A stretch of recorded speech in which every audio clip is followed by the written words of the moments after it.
I recently purchased this iPhone SE3 for $50.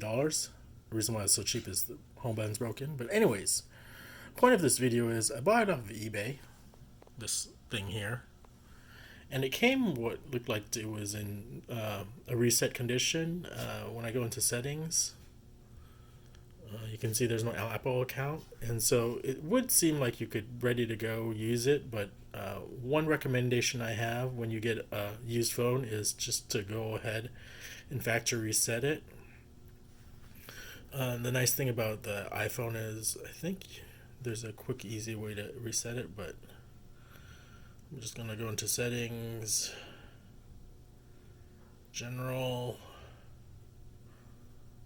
transfer and reset iPhone, and erase all contents and settings. So just go ahead and reset it.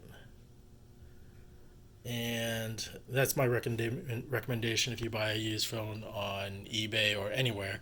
Even though it might seem like it's erased, you should probably, if you're going to buy in person, erase it while the seller is there to make sure it's not iCloud locked or something.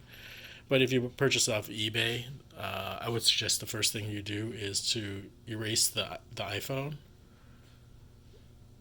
That way it's truly erased and there's not some type of software running on it in the background. So that's just my suggestion. I just want to make a PSA video about it. If you buy a used phone and you receive it online, just go ahead and factory reset it one more time. It's just good as a safety measure to make sure you're getting a truly reset phone. That's my little short story. Just want to mention it.